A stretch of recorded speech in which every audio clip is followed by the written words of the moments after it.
felices hoy día de tener un nuevo programa con Somos Tu Voz junto a la Radio Universidad Central.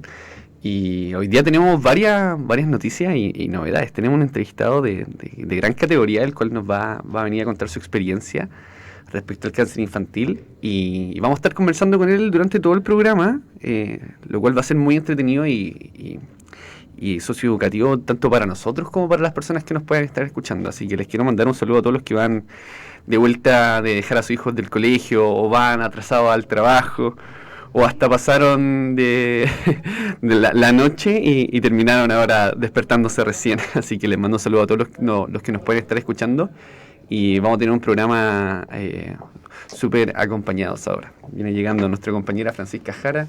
Hola, un gusto. Y nuestro gran entrevistado, el cual hoy día vamos a estar conversando con él.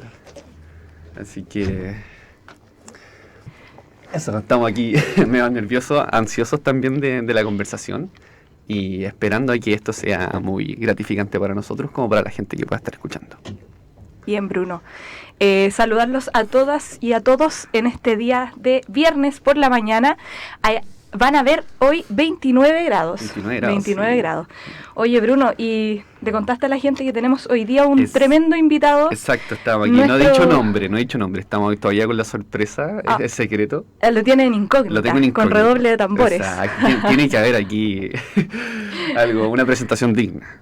Hoy día tenemos, un tremendo invitado, como lo dije recién, nuestro querido Tomás Boric, que la verdad es que ha tenido una tremenda disposición para apoyar este proyecto de investigación, ¿cierto? Muy motivado, cada vez que lo hemos invitado ahí ha estado, y hoy día quisimos traerlo un poco para que ustedes, los auditores y auditoras, sepan la realidad de lo que venimos hablando ya en varios programas, que es el cáncer infantil. Él lamentablemente vivió esta experiencia, por lo tanto, ¿quién mejor que una persona que lo conoce en primera persona? Así que muy buenos días, Tomás, gracias por estar aquí. Muchas gracias, Tomás, por venir. Hola, buenos días a todas y todos. ¿Cómo has estado, Tomás? ¿Cómo has estado estos días? ¿Cómo ha estado la semana? No, la verdad que la semana ha estado buena. Como viene la pega, viene la familia, viene la vida, viene todo. Así que... Qué bueno, me alegro, Tomás. Sí, estos días de calor nomás. Qué bueno, eso es importante. Harto positivo. Harto calor, eso mismo. No, y como decía Francisca, es súper importante igual que venga aquí a contar tu experiencia porque, nosotros estamos desde afuera mirando y aconsejando, dando información, noticias, todo. Pero respecto a la experiencia en general, y tú la tienes, entonces es súper bueno para el programa y para las personas que no pueden estar escuchando. Sobre todo tu relato y cómo tú lo puedes contar porque estuviste dentro de este mismo problema que es súper delicado para todos. Igual. Así es. No sé si te tinca... Tomás, cuéntanos cómo fue tu experiencia respecto al cáncer infantil. ¿Cómo fue mi experiencia? Bueno, igual es una pregunta súper amplia. Sí. Como porque al final... Más allá que sea un resfrío, ¿no? O sea, es una enfermedad, a diferencia de un resfrío, por decirlo así, o una lesión o otras cosas, el cáncer es una enfermedad que también te acompaña por mucho tiempo, entonces no es solo como un periodo chico, es como una etapa de tu vida. Entonces, cuando te preguntan como la experiencia, es como, no sé, te marca completamente. Entonces, es una cosa que te afecta cuando lo estás viviendo y también hacia todo un futuro lejano. Entonces, de cierta forma uno podría decir que la experiencia todavía sigue estando. Primero un poco contextualizar, quizás mi caso es un poco particular del cáncer por la zona geográfica donde yo estaba cuando me lo diagnosticaron. Además de la edad, yo fui diagnosticado cuando tenía 11 años, allá por el 2005, y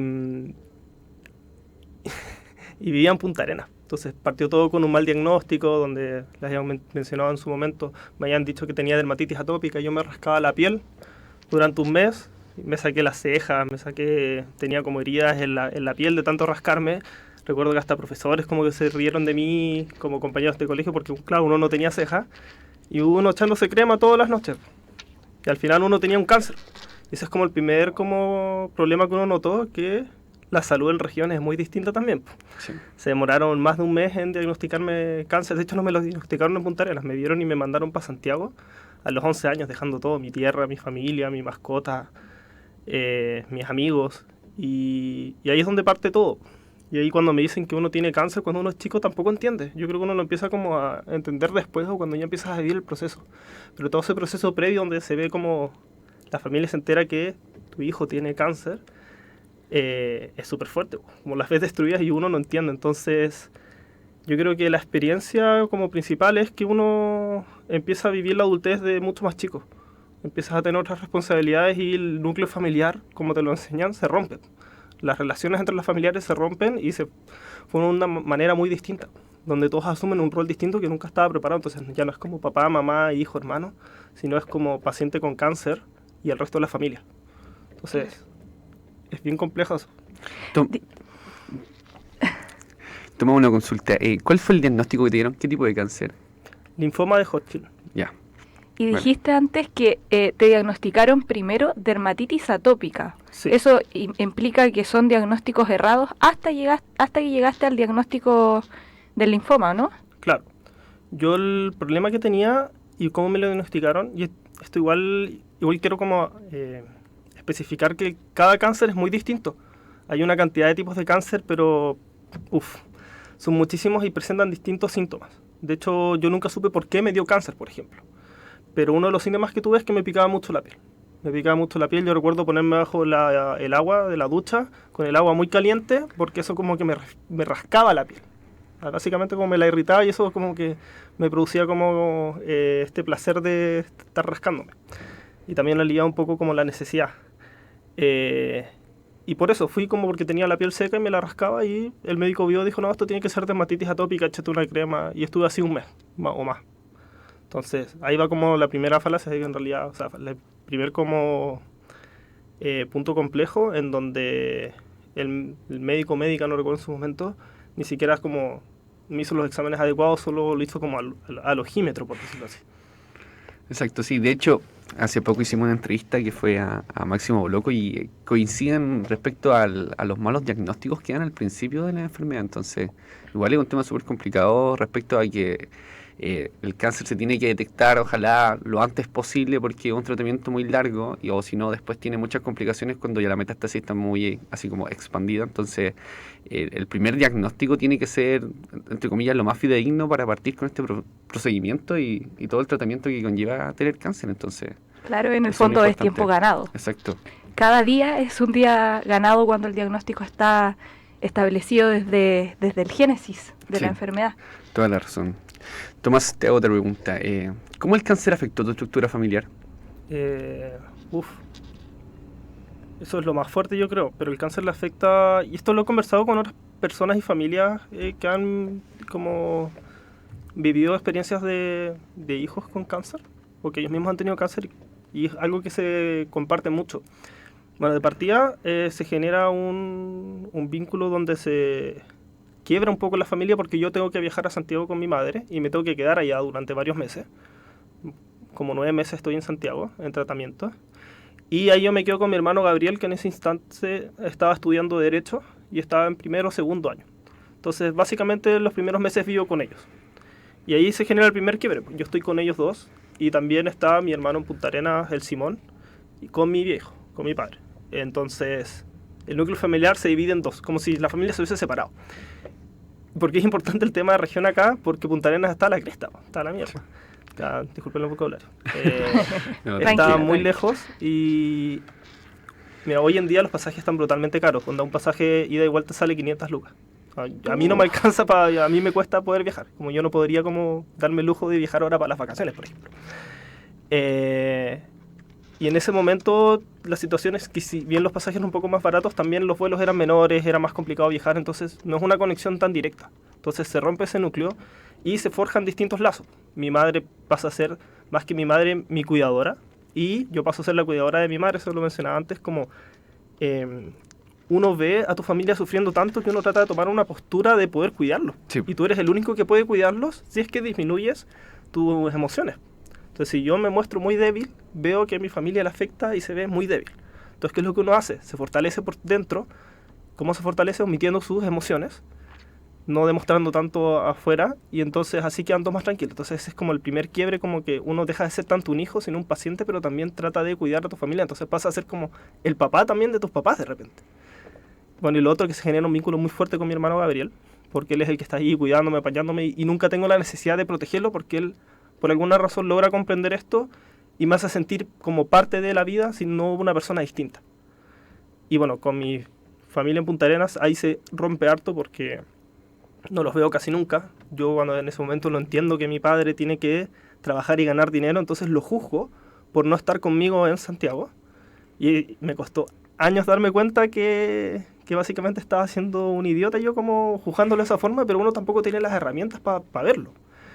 Y bueno, con mi hermano Simón se genera un distanciamiento muy grande también por lo mismo, porque no tenemos ese vínculo. Y una cosa importante para terminar este punto, que también esto afecta a cada uno de la familia por separado. Mi madre tiene problemas por esto, mi padre por la exclusión que yo le genero y por sentimiento de culpa, que no puedo hacer nada al respecto. Y mi hermano Simón se genera esto de que él queda solo en Punta Arenas, mis viejos están todos preocupados de mí, mi otro hermano también está preocupado de mí, y él queda completamente solo. Entonces él queda completamente apartado de este núcleo familiar, y eso también genera como sus problemas importantes en él, donde después de muchos años no puede trabajarlo, pero si bien el cáncer uno lo tiene, yo lo tuve, toda mi familia en realidad lo tuvo, pero todos se enfocaron en curarme a mí, no en ellos. Eso es algo importante, como que quiero recalcar. De hecho, es algo que hemos recalcado también en los programas anteriores, que cuando hay un paciente de cáncer, se enferma toda la familia prácticamente, porque abarca a todos desde temas emocionales, desde lo mismo que tú decías, hay personas que tienen que tener la fortaleza, y quizás tu madre en este caso, que era como la que principalmente estaba ahí, Gabriel, hacérselos fuertes, y a veces hacérselos fuertes, porque en el fondo tener una persona que está con el riesgo de poder llegar a algo muy grave debe ser tremendamente fuerte. No, sí, y también esto de la definición de roles, porque pasan a ser la familia como tu proceso de contención emocional, y como decía Tomás también, entra este medio de ¿cómo se llama?, de generar como un método de defensa, que era como el suprimir lo sentimental, porque, como decíamos, hay subproblemas dentro del cáncer, o sea, está el paciente, pero todos viven el problema de una forma diferente, como lo pasan tus hermanos que se iban alejando, o desde el punto de vista de tu cuidadora también. Entonces, todos ven el problema desde un punto de vista, pero les afecta a todos por general. Entonces, hay una reestructuración de la familia, básicamente, completa. No, y esta como definición de roles que, entre comillas, como que no son elegidos, como que solo te tocan. Entonces uno llega en este momento, porque nadie está preparado para el cáncer, y te veis en una situación en la cual tienes que aprender durante la marcha, y como con un rol, entre comillas, predestinado, dependiendo de tu estructura familiar. Entonces es bien complejo. Tomás, ¿y qué tan importante fue tu cuidadora en este proceso? Que, como nos dijiste anteriormente, entiendo que fue tu madre. Mi madre fue la persona más importante en mi vida en ese momento, como por lejos. Sin ella, no sé. Igual uno se da cuenta después con el tiempo la importancia. Pero básicamente hizo como que pudiera todo continuar. Hizo todas las gestiones, todo lo administrativo, y también me estuvo apañando en todo momento. Y mira, hizo que esto sea posible.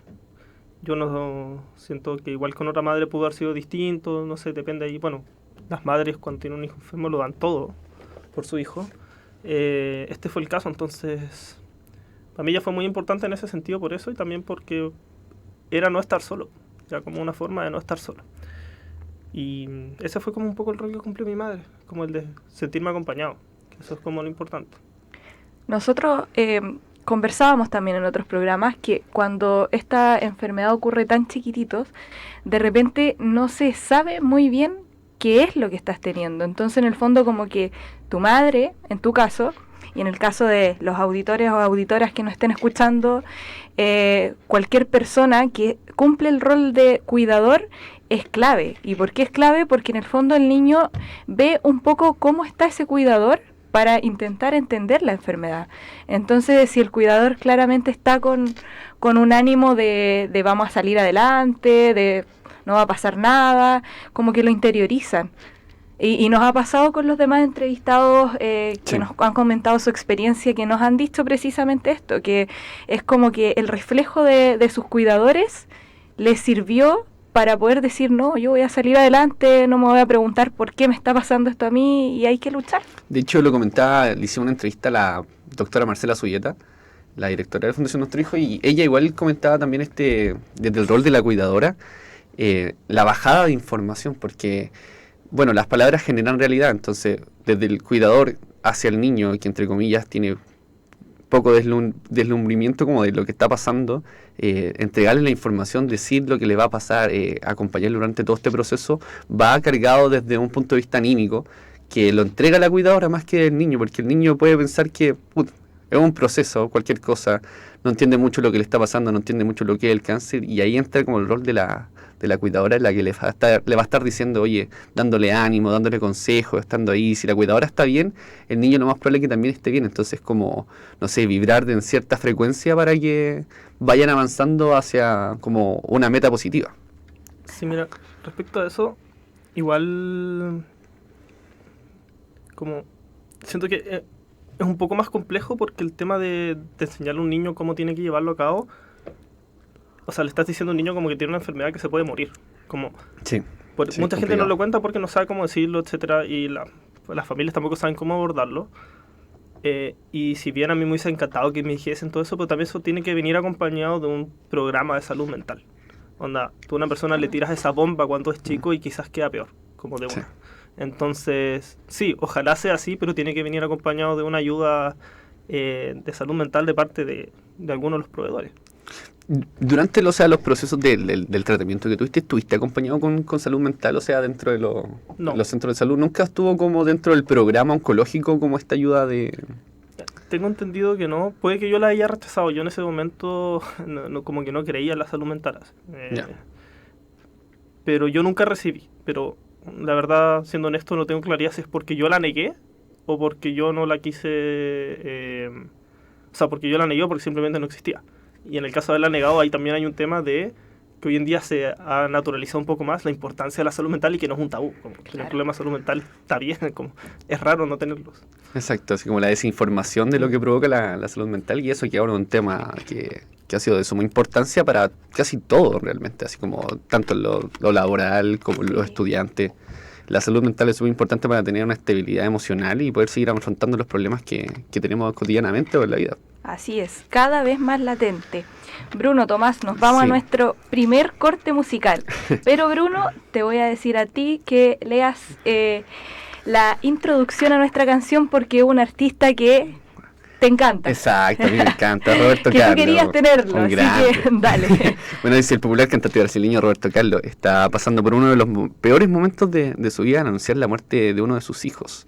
Roberto Carlos Braga II, dice, más conocido como Dudu Braga, el pasado miércoles. Dice, el hombre de 52 años fallecía en un hospital de Sao Paulo como consecuencia del cáncer de peritoneo que padecía. El artista ha publicado un video con diversas imágenes junto a esta y está recibiendo sus cariños de los seguidores a través de las redes. Súper complicado igual esto, o sea, desde el área también como de un padre y lo antinatural que puede ser que se te muera un hijo, más con temas tan importantes como el cáncer. Así que queremos mandar a todos un saludo y los dejamos hoy día con Roberto Carlos y la canción...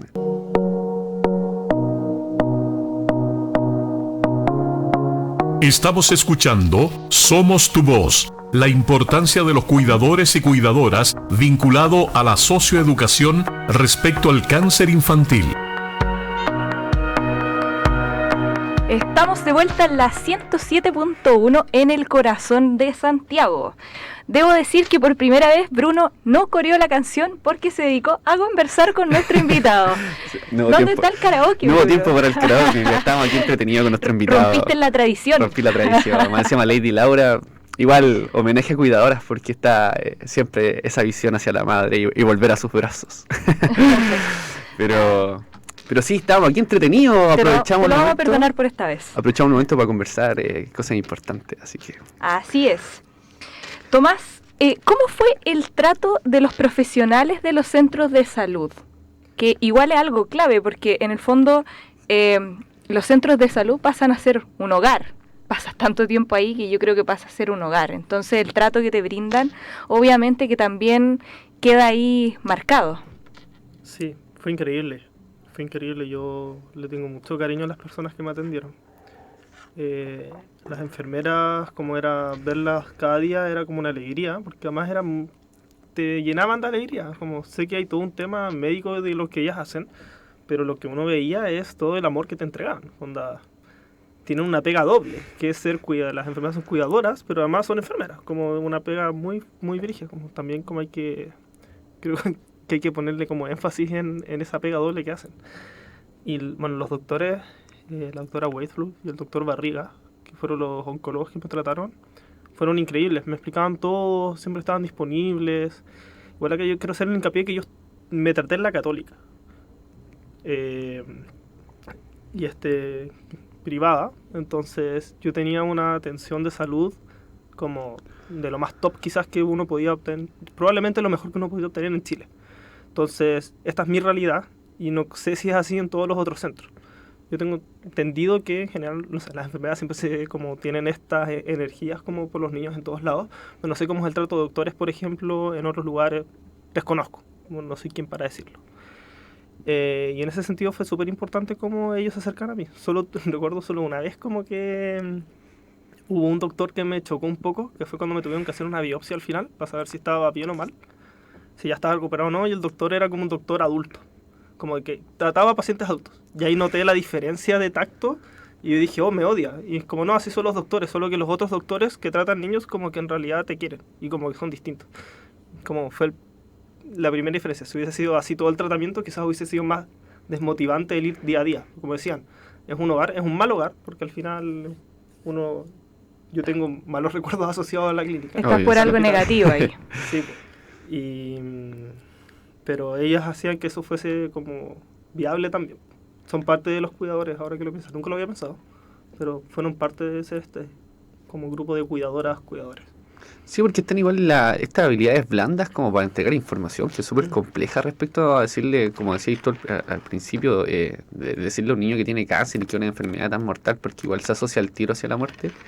Están entregando como este apoyo durante todos los días, porque, como decía Francisca, pasa a ser parte de tu vida todos los días, como que está ahí en el hospital. Obviamente no va a ser un hogar grato porque uno no va por voluntad propia, pero sí, al principio es como el colegio. A veces uno pasa más en lugares externos a la casa y pasa a tener una comunidad afuera la cual está apoyándote durante todo lo que te puede estar pasando. Entonces es súper complejo y complicado también y de suma importancia el trato que dan los profesionales durante los procesos oncólogos.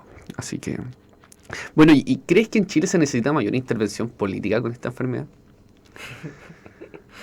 Pero no meterme en problemas con esto, pero obviamente que sí.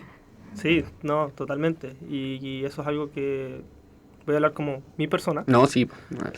Totalmente. O sea, por ejemplo, a mí, como Tomás Boric, se me era muy importante, por ejemplo, el tema del plebiscito, del apruebo. ¿Por qué? Principalmente por el tema de la salud. ¿Por qué? Yo cuando me tuve que tratar, cuando yo viajé de Punta Arenas a Santiago, yo viajé de Punta Arenas a Santiago porque tenía como los ojos muy amarillos. Me dijeron, no, tienes que viajar al tiro. Y yo tuve la oportunidad de comprar un pasaje y viajar al tiro a Santiago. Y el día siguiente que llegué, pues yo llegué, no sé, hagamos que el jueves de la noche, el viernes me traté.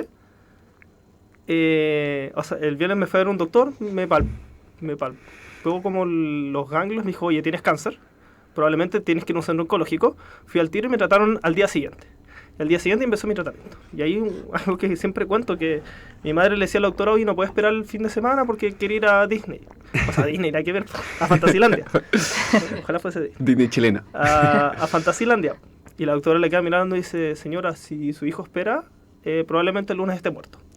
Y ahí, después de mucho tiempo, es el primer shock de realidad, que es como, si yo no hubiese tenido un buen sistema económico, un buen sistema de salud, yo estaría muerto. No estaría acá, porque simplemente se hubiese sido imposible conseguir un cupo de salud, un lugar que me trataran al día siguiente, poder viajar de Punta Arenas a Santiago. Entonces, ¿por qué es importante cambiar el sistema de salud? Porque el 70 y tanto % de la población chilena está en FONASA. Si hubiese estado dentro del 70 y tanto %, yo hubiese estado muerto. Onda, yo me salvé solo por tener plata. Y eso es súper fuerte de darse cuenta. Sí. Entonces, al final, claro, uno tiene un conflicto social con el tema de la salud por eso. Como me salvé por la salud, por haber tenido plata. ¿Por qué lo quiero cambiar?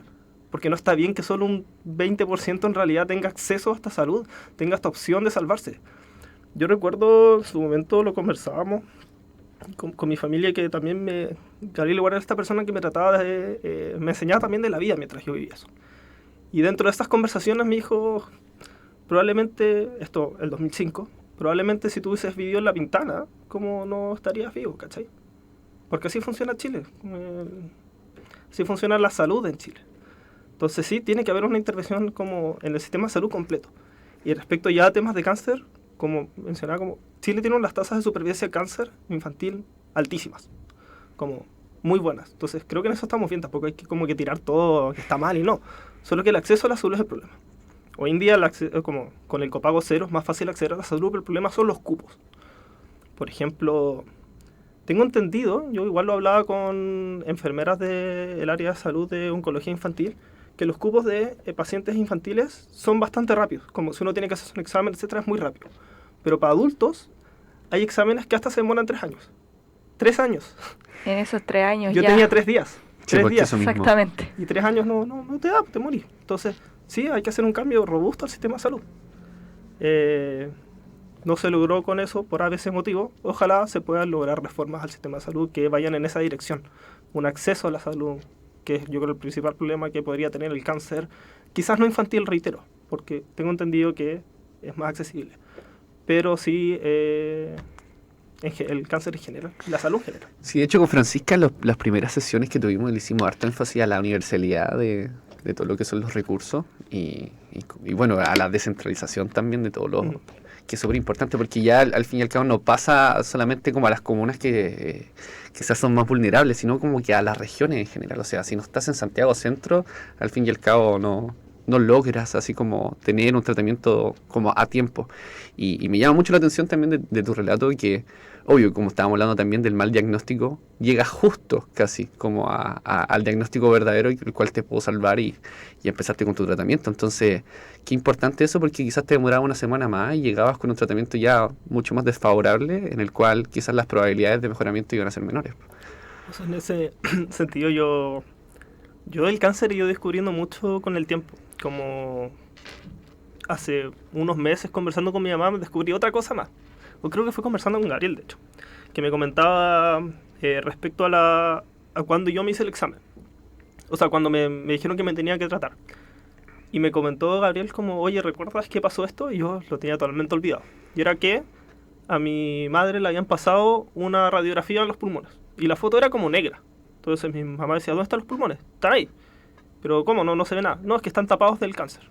Están tapados como con toda esta masa. Entonces no se veía, como que tenía los pulmones completamente... Mi cáncer partió como en los ganglios, acá arriba en el cuello.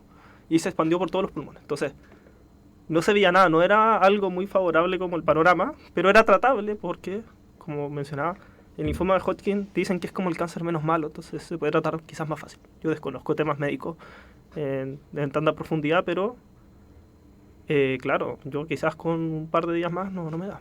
Y hay otro tema respecto al sistema de salud, y es el diagnóstico. El diagnóstico también es muy importante. Por ejemplo, yo ahora cuando me hago un examen de lo que sea, puedo tener una costra en la nariz, que el otro día tenía como una costra en la nariz, fui como al otorrino y les di el diagnóstico y dije, no, cuando chico tuve cáncer, como, te vamos a hacer 1000 exámenes más. Entonces me tuvieron que hacer más exámenes. Y no es porque yo tenga un porcentaje de recaída, sino es porque te hacen los exámenes como por si uno pudiese haber tenido una recaída o volver a tener cáncer, que quizás es lo que se debería hacer en muchos otros casos. Cuando no se diagnostica correctamente es porque no se le dan las vueltas todas necesarias. Entonces, ahí yo no me quiero meter porque no es mi área, pero claramente en el tema de diagnóstico hay un problema grave que hay que solucionar y que afecta más en regiones, yo me atrevería a decir. De hecho, si mal no recuerdo, el porcentaje de recaída, ya que hablamos de eso, es como de 40% de una persona que ya tuvo cáncer infantil. Sí. Y con respecto a lo que tú decías, es fuerte esta desigualdad en la accesibilidad al sistema de salud. Más cuando se piensa de los niños. Como tú decías, no es tanta en cuanto a los niños hoy día en Chile, pero igual es fuerte pensarlo, ¿cierto? Personas inocentes en el fondo que no deberían por qué quedar un poco más a un costado. Y que no pueden tampoco prevenirlo, o sea, igual súper buena medida esa de que si uno va y ya tuviste cáncer, de que te hagan estos exámenes, porque bueno, siempre estamos... El problema no se tiene que abordar cuando ya llega a tu casa, el problema tiene que abordarse desde antes, desde que uno lo ve en la esquina, gracias a la prevención. Entonces, si sabemos que puede estar, entre comillas, estas probabilidades de recaída, aunque sean muy bajas, sigue estando una posibilidad de que pueda pasar. Y como decimos que esta es una enfermedad demasiado silenciosa, no nos damos cuenta a tiempo, al fin y al cabo, con los diagnósticos. Entonces, como dice Tomás, es súper importante el diagnóstico y la prevención, y si tuvieron cáncer, seguir chequeándose constantemente, porque no sabemos en qué momento, ojalá que nunca, pero pase una recaída, ¿no es cierto? Claro. Sí. Totalmente. Tomás, ¿cuáles fueron tus principales medios de escape durante ese proceso? Porque sí es complicado igual el proceso. Tiene que haber una forma de distraerse. Igual no tenía como prehecha la respuesta a esa pregunta, pero como me nació el tiro. Me encuentro súper bonita la respuesta. Fue Gabriel, la verdad. Fue mi hermano. Fue la principal vía de escape. ¿Por qué?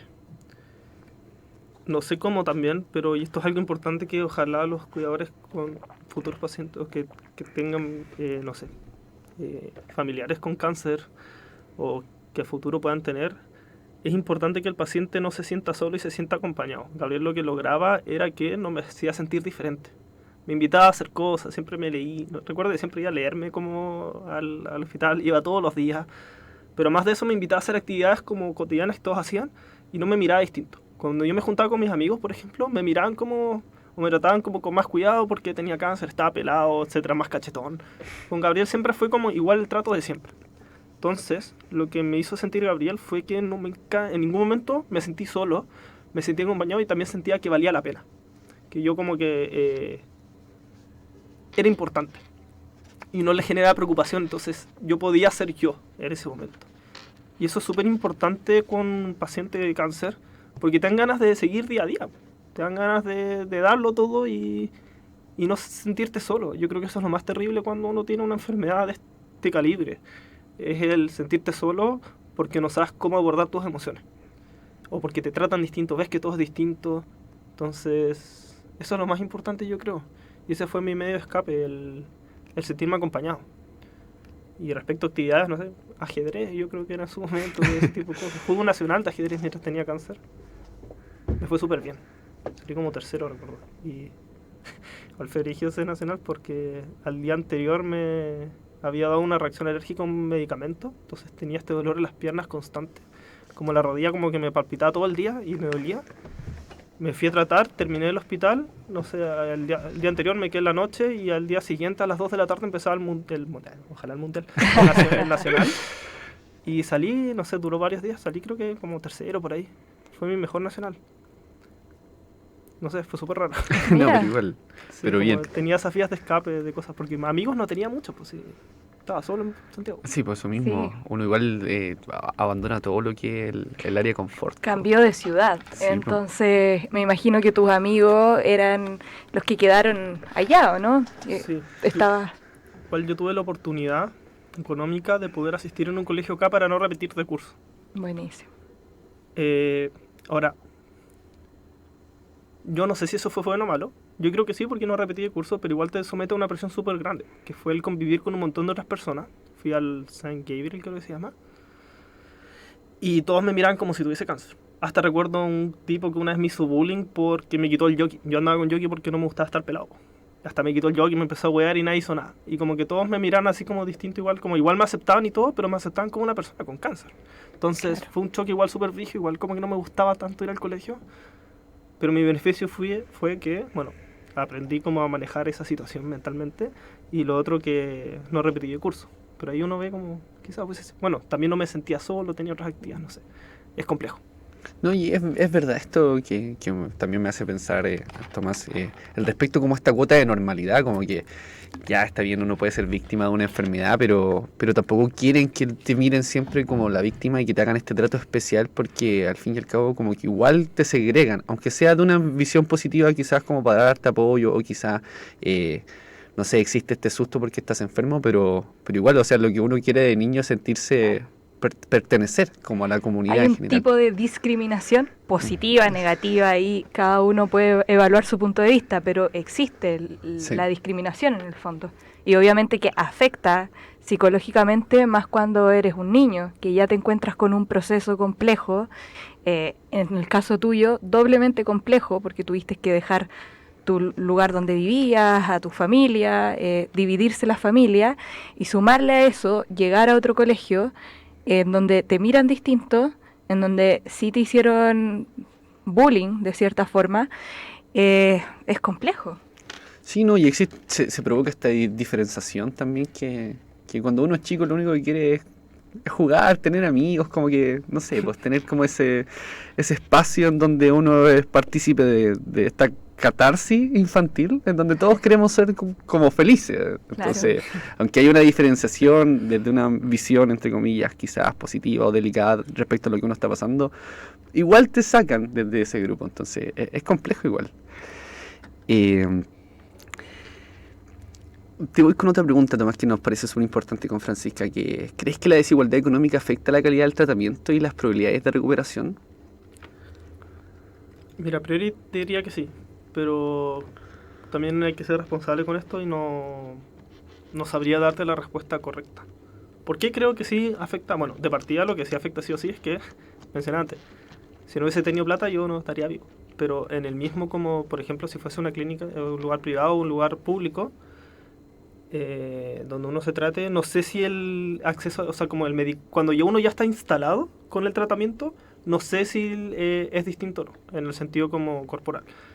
Sé que mentalmente es mucho más llevadero en un lugar donde yo me traté, por ejemplo, yo, porque yo tenía, no sé, mi propia pieza, tenía muchas más comodidades, tenía un acceso a los doctores mucho más cercano. Por ejemplo, yo tengo un amigo que se trató en el sistema público y terminó contrayendo hepatitis, porque le hizo una transfusión de sangre errónea, por ejemplo. Uf. Y ahora uno de sus problemas es que tiene hepatitis. Como, eso a mí no me iba a pasar nunca. Sí hay un problema, pero tampoco quiero desmerecer porque el sector público también ha logrado o sea, estas tasas de supervivencia altas, la mayoría de la gente se trata en el sector público, en el sector privado. Entonces, no es que sea malo el sector público, sino que el acceso a yo creo que es más el problema y lo otro ya viene siendo las como comodidades. Pero yo creo que la calidad de los médicos en cada una son buenas, pero son increíbles, igual de buenas diría, pero por otro lado desconozco también de esa materia, no podría dar una respuesta robusta. Sí, al fin y al cabo igual como que pasa al tema de administración, más que al foco como del profesional que atiende, sino como al área de arriba, que el que maneja el hospital, entrega horas y se administra. Entonces, claro, pero en el fondo todas esas cosas igual suman, y yo tengo una percepción semejante a la tuya, pero creo que de cierta forma, y obviamente que si hay diferencia en el acceso, es porque hay cierto grado de desigualdad, de alguien que lo puede pagar y de alguien que no lo puede pagar. Lo mismo las comodidades, obviamente que cuando nos encontramos en una situación tan compleja como esta, cada mínima comodidad que se pueda tener va a apuntar a generar una reacción positiva. Es distinto estar en una pieza un poco más cómodo o cómoda cuando estás pasando por este proceso a estar en una pieza compartida entre cuantas personas que están con los mismos síntomas que tú, probablemente, muchas veces, no sé, con quimios, con radioterapias que producen cierto, a veces como un efecto secundario el vómito, por ejemplo, y que tú lo estás viendo en la persona de al lado. Eso igual te genera un shock, porque en el fondo visualizas eso objetivamente. Entonces también de cierta forma yo creo que desde mi versión, o sea, desde mi opinión muy personal, puede afectar al niño. Entonces estas comodidades, este acceso, igual yo creo, desde mi perspectiva, vuelvo a decirlo, implica cierta desigualdad que obviamente que afecta al proceso en sí. Lo que sí puedo afirmarte en ese sentido es que, bueno, también yo creo, pero el proceso del daño de salud mental que te genera estar en un lugar con menos comodidades es brutalmente superior. Yo vi tuve muchas secuelas mentales y estuve en un lugar súper cómodo. no quiero saber cómo es el tratamiento con unas personas complicadas. Imagínate estar en una pieza y de repente el niño al lado como que le limpian la pieza, como no sé, se murió. ¿Cómo afrontáis la muerte de un cercano con el que estuviste conviviendo al lado que tiene lo mismo que tú? Exacto. Totalmente. No, ahí los temas de salud mental, por ejemplo, tienen que ser tratados de una forma mucho más fuerte y es súper poco llevadero también llevar como eso. Y también la voluntad de querer tratarse, como yo decía, como lo que me dan ganas también de repente de ir o cosas así era como ver las personas que me trataban, la comodidad, no sé, yo podía tener, de repente un primo me prestó una Play en su momento para poder jugar allá, entonces como que... te daban ganas también menos ganas de no rendirte. Claro. Porque pasa harto que la gente se rinde y igual después lo hace, pero ese momento te marca, como cuando decís como no, ya no más. Después falla igual, pero es como chucha. Sí, igual como decía Francisca, es complejo todo esto. Y obviamente que los tratos personalizados respecto al área de salud son mucho más efectivos que los generales, obvio. Sí. Entonces... Tomás y Bruno, nos vamos al segundo corte musical. ¿Ah, sí? ¿Vamos a bailar un rato? Así es. No sé si bailar, no sé si la canción es muy apta para bailar. No es muy bailable esta canción, no. Más karaoke sentimental. Claro, ahora vamos a esperar tu karaoke. En serio, aquí Tomás está ansioso por escuchar tu karaoke. Vamos a cantar acá. Nos vamos con Michael Bublé. El cantante y la actriz Luisiana se casaron en abril del 2011 y 2 años después nació Noah. La felicidad se instaló en la familia y aumentó con creces con la llegada de un segundo hijo, Elías. Todo era perfecto. Estaban logrando sus sueños en lo personal y en lo profesional. Pero de repente, todo cambió. El destino les tenía preparado un fuerte revés. A Noah le diagnosticaron un cáncer de hígado. Fuerte noticia, ¿no es cierto? Y a veces desconocida, porque intentamos... poner este tipo de historias también para entender que obviamente es una enfermedad completamente universalizada y que le puede ocurrir a cualquiera. Y esa es la idea también un poco de concientizar sobre esto y dar a conocer la realidad, ¿cierto? Sí. Entonces nos vamos con... Estamos escuchando Somos tu Voz. La importancia de los cuidadores y cuidadoras vinculado a la socioeducación respecto al cáncer infantil. Estamos de vuelta en la 107.1 en el corazón de Santiago. Recordarles que nos pueden ver vía streaming en radio.ucentral.cl, seguirnos en nuestras redes sociales, Radio U Central en Instagram, también buscar nuestros podcasts en Spotify y cualquier consulta, duda o sugerencia, como siempre lo decimos, hablar al +569 92 15 21 52. Bueno, y también dejar invitado a todos a escuchar la entrevista que le hicimos a Tomás, la cual está en YouTube y se puede buscar por el canal Somos tu Voz también. Y para más específica, Conociendo Realidades con Tomás Boric. Tomás, entonces, nos vamos a la última preguntita, que es algo que ya veníamos hablando en realidad a lo largo del programa, en base a tu experiencia también, que va muy acorde a lo que te vamos a preguntar ahora, que es si consideras que los servicios de salud oncológicos están centralizados en nuestro país. Completamente. Ahora, hace poco se inauguró un nuevo centro oncológico en el norte del país. Creo que ese también es un gran proceso de descentralización, pero la idea es que ojalá todos los lugares estén capacitados y no solo porque están los centros oncológicos donde uno se trata, pero también está que los doctores hayan doctores capacitados en cada lugar, porque al final el cáncer como te puede afectar a cualquier persona en cualquier lugar de Chile. Entonces, primero está el acceso al diagnóstico, que sea una persona que tenga conocimientos de cáncer, y ese es como lo primero. La primera centralización que existe, que en regiones los médicos tampoco están tan preparados para eso. De hecho, creo que en Punta Arenas no sé si hay como oncólogos, por ejemplo. Creo que había uno de repente y después se fue, como si, por ejemplo, quieres seguir tu tratamiento allá, como que no se puede. Y Punta Arenas igual es una capital regional y igual es un punto estratégico súper importante. Pronto va a ser Magallanes una de las regiones claves a nivel mundial por el hidrógeno verde, por ejemplo. Sí. Y esa no tiene un lugar para tratarse oncológicamente, entonces, ¿qué le queda, no sé, a Natales? ¿Cachai? Puerto Natales. ¿Qué le queda a no sé, a pueblos a lo largo de Chile, ciudades rurales, gente que no tiene tampoco acceso a viajar a Santiago. Porque hoy en día viajar a Santiago y la centralización dispone de dos barreras muy importantes. Uno es, claro, tener que dejar tu ciudad y el diagnóstico y lograr tratarte acá.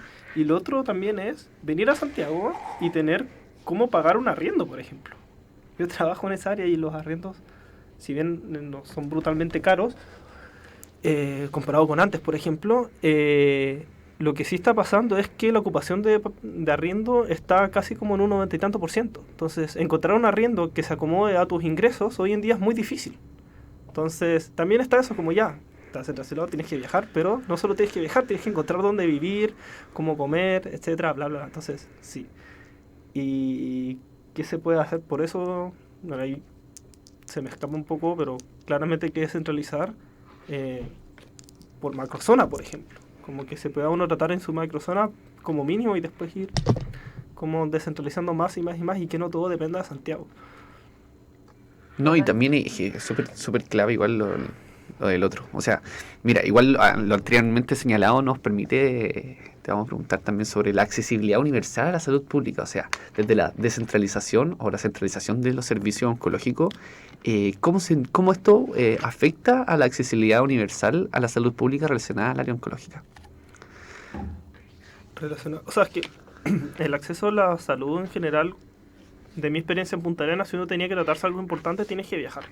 Como no está en Punta Arenas los médicos capacitados para eso, como los especialistas no existen.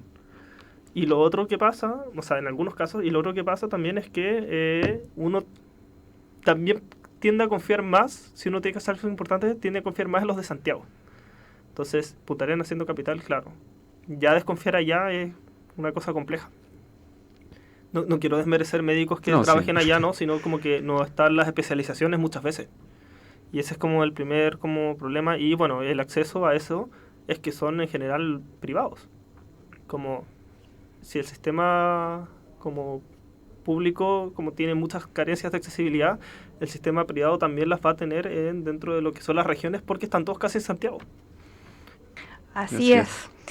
Tomás, creo que estuvimos casi una hora aquí conversando contigo y primero que todo, por supuesto, que darte las gracias. Creo que en esta hora fue muy provechosa, aprendimos mucho, así que de verdad muchas gracias por estar aquí, por aceptar esta entrevista y por la confianza también y las ganas que está en esto de apoyar a nuestro proyecto y en Somos Tu Voz y de socioeducar a las personas respecto a este problema que ha sido invisibilizado, quizás no ha tenido la relevancia que debería tener y la importancia respecto a todo esto. Totalmente. También muchas gracias a nuestros queridos auditores y auditoras que a esta hora pueden ir.